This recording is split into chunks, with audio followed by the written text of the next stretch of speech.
जय हिंद, वंदे मातरम। आज की ये वीडियो बीएससी फर्स्ट ईयर के मिलिट्री साइंस स्टूडेंट के लिए है, जिसमें आज हम लोग शुरुआत करेंगे, जानेंगे कि सिलेबस में अपने क्या क्या हमें अध्ययन करना है। आइए वीडियो की शुरुआत करते हैं। सिलेबस में फर्स्ट यूनिट जो है अपना बीएससी प्रीवियस का फर्स्ट यूनिट जो है वो है सौर योग।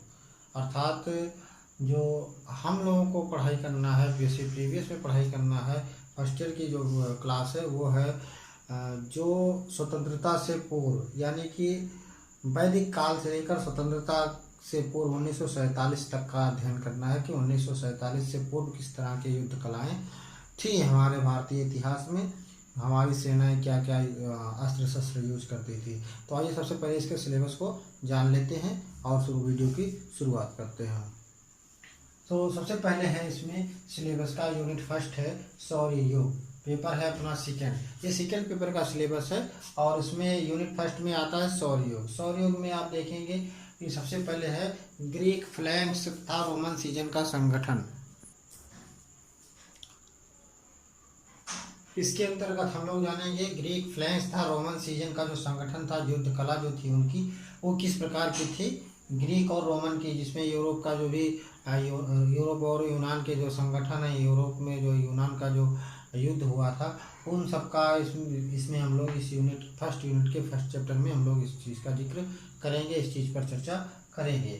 सेकेंड चैप्टर जो अपना है वो है कवच तथा कवचधारी सेनाओं, जिसको हम सूरवीर के नाम से भी जानते हैं। सूरवीर योद्धाओं को भी हम लोगों ने इतिहास में पढ़ा है या कहीं पर टीवी सीरियल में भी देखते रहते हैं। तो क्या है, कवच और कवचधारी सेनाओं का जो उद्गम है, उद्भव है, वो कैसे हुआ, इसका भी हम लोग चर्चा करेंगे, इस पर भी हम लोग अध्ययन करेंगे।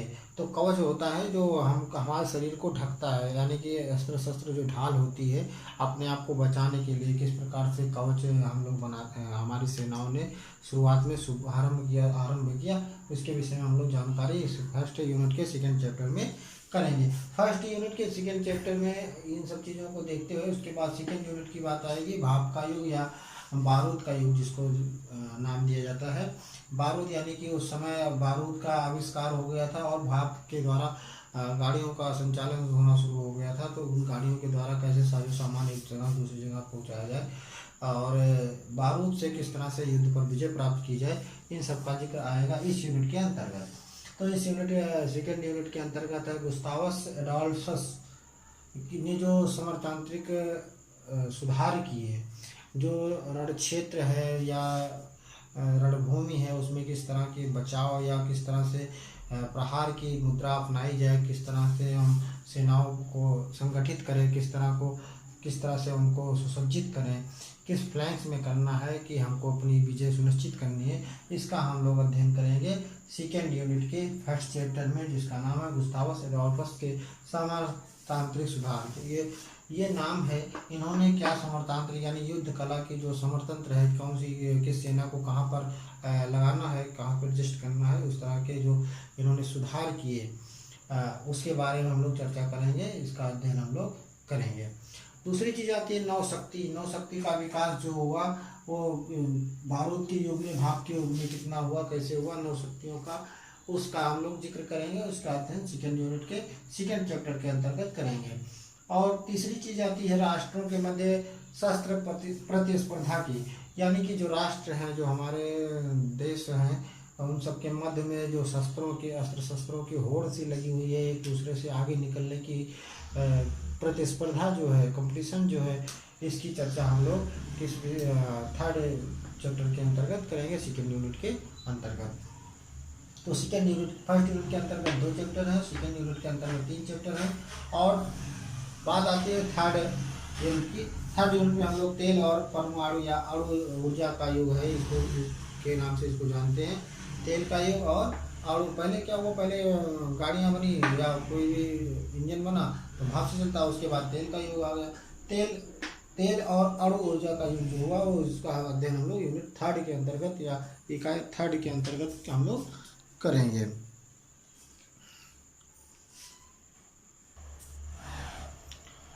अब यूनिट थर्ड के अंतर्गत तेल और परमाणु का युग नाम दिया गया जिसको, उसमें हम लोग देखेंगे टेक्निकल जो भी असाइनमेंट हुए, जो भी आविष्कार हुए, जो भी डेवलपमेंट हुआ, वो तकनीकी आविष्कार और उसका आधुनिक युद्ध कला पर प्रभाव, यानी कि जो भी तोप टैंक जिस तरह के आविष्कार हुए इन सबका उनका आधुनिक जो उस समय के युद्ध थे उन पर क्या प्रभाव पड़ा, इसका अध्ययन हम लोग करेंगे।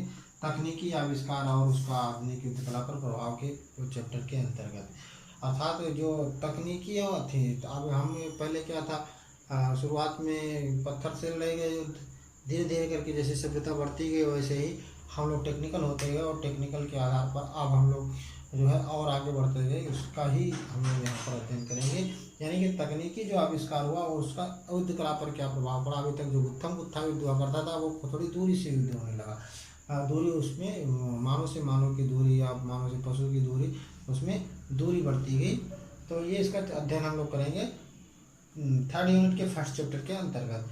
फर्स्ट चैप्टर के बाद सेकंड चैप्टर हम लोग देखेंगे युद्ध संभावी राष्ट्र, यानी कि युद्ध के लिए जो तैयार राष्ट्र हैं वो कितने,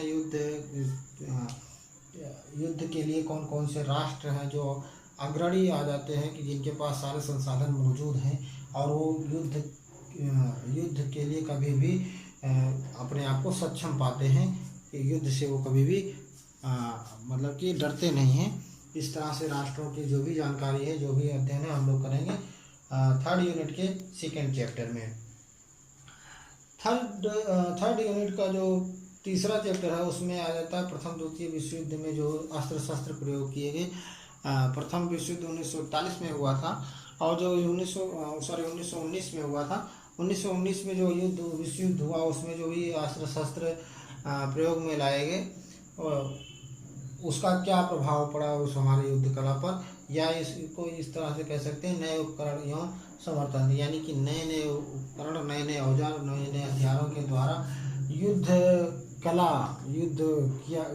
कला पर प्रभाव पड़ा, नए नए उपकरणों के द्वारा, नए नए हथियारों के द्वारा, उन सब चीज़ों का अध्ययन हम लोग करेंगे थर्ड यूनिट के थर्ड चैप्टर के अंतर्गत।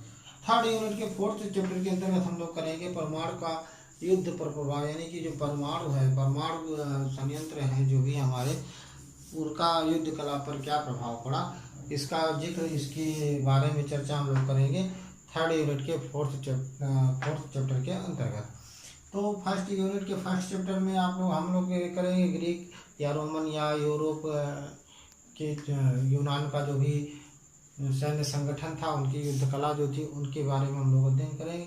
सेकेंड चैप्टर के अंतर्गत कवचधारी, यानी कि जो भी अपने बचाव के लिए जो भी ढाल के तौर पे यूज करते थे, प्रयोग करते थे, उनका कैसे कैसे क्या क्या चीज़ें थी कि उनको बना के हम अपनी रक्षा करते थे, उसका जिक्र करेंगे, उसके अध्ययन करेंगे। सेकेंड यूनिट में समरतंत्र जो सुधार गुस्तावस एडॉल्फ्स ने किया था उसके बारे में, नौसैनिक जो विकास था, नौसेना का विकास किस प्रकार से हुआ और कितना वो युद्ध कला में निपुण है या कितना उसका इसमें युद्ध में सहयोग है, इसके बारे में चर्चा करेंगे। और राष्ट्रों के मध्य में बढ़ती हुई प्रतिस्पर्धा, बढ़ती हुई एक दूसरे से आगे निकलने की जो होड़ है, इसके बारे में अध्ययन इस चैप्टर के अंतर्गत करेंगे। थर्ड यूनिट के फर्स्ट चैप्टर में जो टेक्निकल आविष्कार है, जो तकनीकी है, जैसे हमारा आजकल पहले युद्ध होता था पत्थर से, फिर आया तीर तलवार ढाल से, भाले से, उसके बाद धीरे धीरे करके अब इस समय साइबर युद्ध हो गया है, यानी कि बहुत ही दूर से वायरस युद्ध हो गया है। तो यह है टेक्निकल युद्ध या टेक्निकल आविष्कार, तकनीकी आविष्कार जो हुआ उसका आधुनिक युद्ध कला पर क्या प्रभाव पड़ा, इसका अध्ययन हम लोग करेंगे थर्ड यूनिट के फर्स्ट चैप्टर के अंतर्गत। थर्ड यूनिट के सेकेंड चैप्टर के अंतर्गत जो भी राष्ट्रों ने खूब अभी तक परमाणु तमाम तरह के परमाणु हथियार बना लिए हैं, उस तरह के जो भी राष्ट्र हैं वो कितना सक्षम राष्ट्र हैं, जो युद्ध में हमेशा अपने आप को अग्रणी समझते हैं, यानी कि कोई भी देश यदि उनके ऊपर आक्रमण कर दे तो अपने बचाव के लिए सक्षम पाते हैं। तो इस तरह के जो भी राष्ट्र हैं उनका अध्ययन हम लोग करेंगे थर्ड यूनिट के सेकेंड चैप्टर के अंतर्गत। थर्ड यूनिट का जो थर्ड चैप्टर है वो प्रथम और द्वितीय विश्व युद्ध के जो शस्त्र अस्त्र हैं, उनका नए नए जो उपकरण या हथियार औजार प्रयोग में लाए गए युद्ध में, उन सब का जिक्र या उन सब की चर्चा हम लोग इस चैप्टर के अंतर्गत करेंगे। और जो चौथा चैप्टर आएगा अपना परमाणु युद्ध पर परमाणु का युद्ध पर प्रभाव यानी कि जो भी गोला बारूद है, परमाणु बम है, हाइड्रोजन बम है, मिसाइलें हैं, इन सब का युद्ध कला पर या युद्ध पर क्या प्रभाव पड़ता है, इन सब का जिक्र या इन सब की चर्चा हम लोग 3rd यूनिट के 4th चैप्टर के अंतर्गत करेंगे। 4th चैप्टर के अंतर्गत जो 4th यूनिट अपनी होगी उसके अंतर्गत हम लोग पढ़ेंगे साइबर युद्ध। क्या पढ़ेंगे? साइबर युद्ध।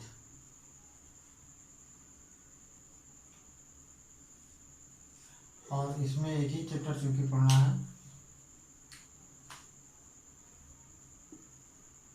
युद्ध में कंप्यूटर की आवश्यकता।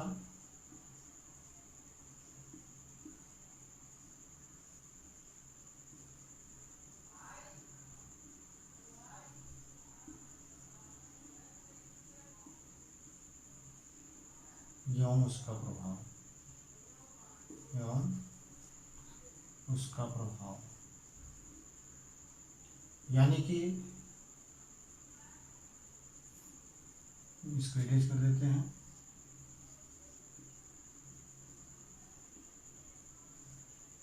एवं उसका प्रभाव अर्थात युद्ध में कंप्यूटर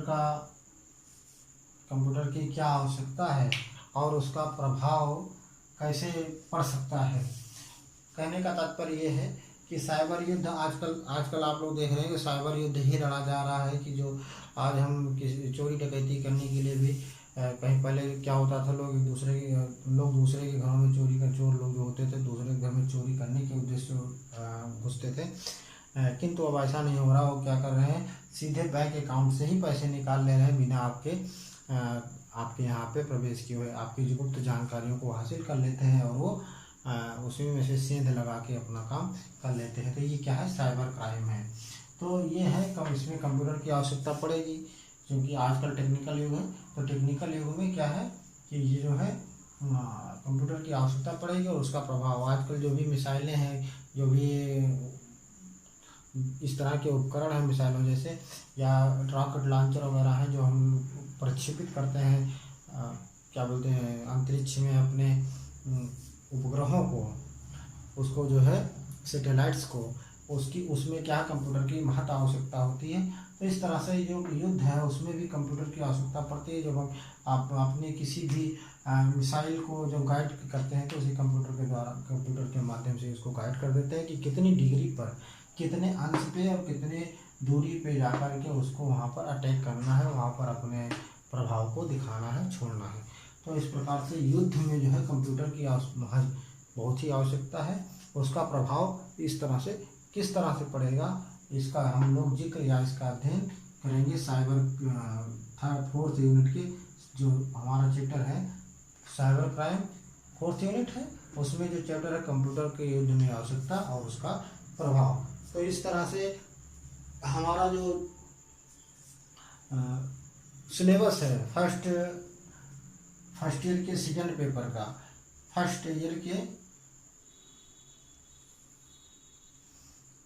सेकंड पेपर का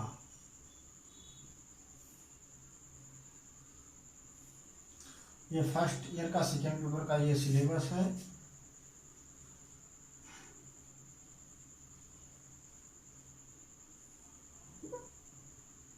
और इस सिलेबस के अंतर्गत हमें किन किन चीज़ों को पढ़ना है इस वीडियो के माध्यम से सारी चीज़ों को बतला दिया गया है। इस वीडियो के अलावा आपको अलग से कुछ पढ़ने की आवश्यकता नहीं है। इस सिलेबस से हटकर आपको कुछ पढ़ने की आवश्यकता नहीं है। केवल हमारा जो फर्स्ट ईयर का सिलेबस है वो महज विश्वविद्यालय द्वारा जो भी दिया गया है, विश्वविद्यालय के पढ़ाई कार्यक्रम के अंतर्गत वो केवल इतना ही सिलेबस में है अपने, इससे अलग हमें कुछ भी पढ़ना नहीं है। तो इस सिलेबस से हट के हमको कहीं जाने की आवश्यकता नहीं है। इतने ही सिलेबस के अंतर्गत हमारी सारी पढ़ाई पूरी हो जाएगी। तो आज के वीडियो में केवल सिलेबस के ही जिक्र करते हैं। मिलते हैं एक नई वीडियो के साथ, एक नई आशा, नई उम्मीद और नए जोश के साथ। तब तक के लिए भास्कर सर को दीजिए इजाज़त। जय हिंद, वंदे मातरम।